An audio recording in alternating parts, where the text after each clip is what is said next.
So, considering the first video of the G3 I uploaded did quite well, I have decided to do another. This time though, it's with the S5. These two came out in the first half of 2014 and almost 3 years later they're still going fairly strong. I got to play with them last year and I have a good strong opinion on them, and I also have friends who own them now. Hey guys, this is Ryan Thomas with Failtech and this is my comparison of the two controversial flagships from just 3 years ago. Disclaimer, the G3 shots are in 1080p with an older camera, I'm sorry, I've upped my game since then to a GH4. Let's start off with the price. You'll be paying anywhere from £80 to £150 for one of these devices depending on your preference on condition and where they're coming from. This price means that most people are able to afford them. These are your budget options if you want to look for slightly older but slightly more powerful and higher quality phones over the newer and lower quality ones. The build quality of these devices differs despite the fact they're both made of plastic and they both don't really feel as good as the metal and glass modern day replacements. So let's start off with the Samsung unit. The S5 has a gaudy chrome plastic looking rail around the outside that looks pretty tacky and is even worse when it's dinged up, which this thing does pretty easily. The whole device just feels really light, which is a bit weird, but of course it's plastic. You get your flap on the micro USB 3.0 port, which can be broken off as easily as anything, and that's what's happened here and in my unit.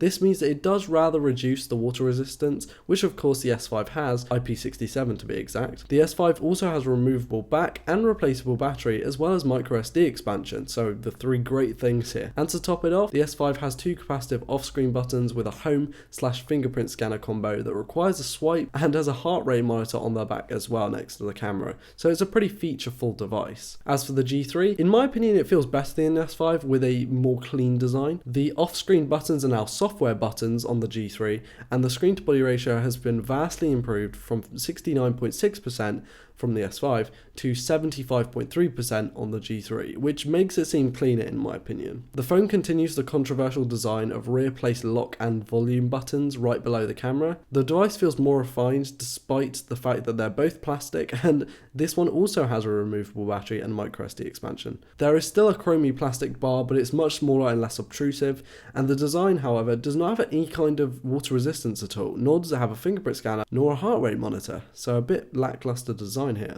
The screens are very good, very interesting and very impressive considering the 3-year age of the two devices. Let's start off with the Samsung again. The Samsung Galaxy S5 features a 5.1-inch 1080p Super AMOLED display, but this isn't any old OLED display. This was my first AMOLED display, and it's the first one that I'd ever used, and I was blown away.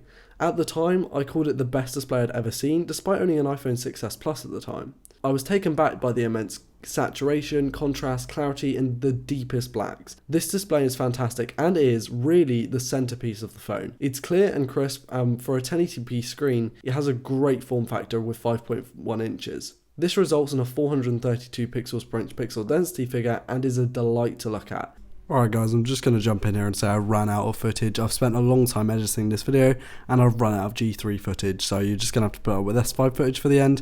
Just try and listen in for the voiceover. I'm really sorry about this guys, but I just didn't really know that I'd lost all that footage. Sorry. On the other hand, you have the G3's 5.5-inch 1440p IPS Plus display, which was my first QHD experience on a phone. I wasn't insanely blown away like I was with the OLED technology in the S5, despite the fact that I saw the G3 months before the S5. The problem with QHD, for me at least, is it doesn't really feel warranted on a display below 6 inches. It fit really well with the Nexus 6, but anything below that kind of felt a bit strange and a little bit hindering on the battery life. The display is good, don't get me wrong, and it's really sharp. I mean really sharp. But you could even use these things for light VR if you wanted to. The battery life does take a hit because it's QHD, but the S5 does have a similar problem despite the fact it's not QHD, so really you can't really give it a disadvantage, and the fact that you can upgrade and replace the batteries makes it even more of a sweet deal. The cameras are decent on these phones and would be better than the ones you'll find in similarly priced modern phones because you're getting a 16 megapixel sensor on the S5 which produces some pretty sharp snaps with even more croppability than the G3. The S5 does tend to slightly over sharpen and saturate, but that just makes the photos more fun to look at. The G3, like I said, is a 13 megapixel sensor with OIS this time around, and the snaps are a bit less sharp, but a bit more lifelike in my opinion, and has laser autofocus, which is super cool. Both of these devices can shoot UHD video at 30 FPS, which you won't likely find in newer and lower end phones not due to the sensor but due to the chipset. They can both shoot 1080p at 30 FPS, and the Samsung can even shoot 720 at 120 FPS for slow motion, whereas the G3 doesn't have any slow motion capabilities at all. Both 4K video looks okay, but you'll have to pick between optical image stabilization on the G3 or slow motion capabilities on the S5. Both stills and video look great on the main cameras, but these bad boys have fairly mediocre secondary cameras, being 2.1 megapixels and shooting 1080p video at 30 FPS. Although I have to go with the S5 here because of its super wide lens, as Samsungs have been known on their selfie cameras. I do love that about my S7 Edge.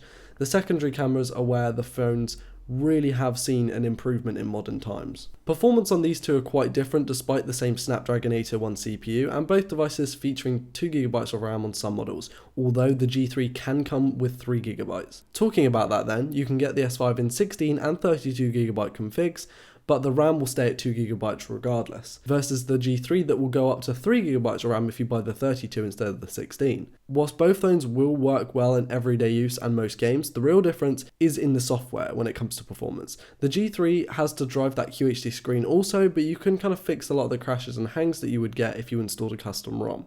The S5 will not be as easy to root and install custom ROMs because of Samsung's Knox system. Although it's nowhere near as bad on this as it is on the modern S6 and S7, it's still a huge obstacle. With the G3, however, you can install your own or internet sourced custom ROMs fairly easily, but I digress. The software that comes with the S5 does enable its cool features like the fingerprint scanner and heart rate monitor. I'd give this one to the G3 just for its versatility though. Oh, and the stock software at launch is 4.4.2 on both devices with upgradability to 6.0 apparently over the air. For battery life, like I said, you can actually replace and upgrade the batteries in both these devices. The G3 has a 3000 mAh battery and the S5 has a 2800 mAh cell. Both devices do have their issues with battery life. If you're going to be buying used, you don't really know how the previous owner has used them, etc. But you should get shy of 4 hours screen on time if you use it a lot. But you can also double the battery size by going with something like an extended battery pack, similar to the one I have on my S4. Although a good custom ROM and kernel changes will improve the battery life spectacularly even if you are on the stock battery, and also if you're willing to give that a go. Whilst you can find a fingerprint scanner on the S5, you cannot on the G3. The S5 features a fingerprint scanner on the home button up front, which requires you to do a swipe instead of just pressing your finger on it. A weird feature there, but you do get one at the very least, which you cannot say about the G3 unfortunately. As for the speakers, well, they're pretty dreadful on both these devices, but luckily you do have headphone jacks, which might be a thing of the past on modern phones, like they already are on the iPhone 7 and Moto Z. So in conclusion, do I think you should buy either of these devices? Yes, I would recommend the G3 for its upgradability in the battery life, media storage and operating system areas, but if you really want a phone that's slightly smaller and with all of the above minus the software upgradability, then go with the S5. I was blown away with its screen, and I'm sure you will if you've never touched a Samsung device and you're used to an iPhone. Anyway guys, thanks for watching this video. Leave a like if you liked it, dislike if you disliked it, leave a comment, let me know your thoughts and subscribe if you're new. My name's been Ryan Thomas, you guys have been legends, and I'll see you next time. Peace.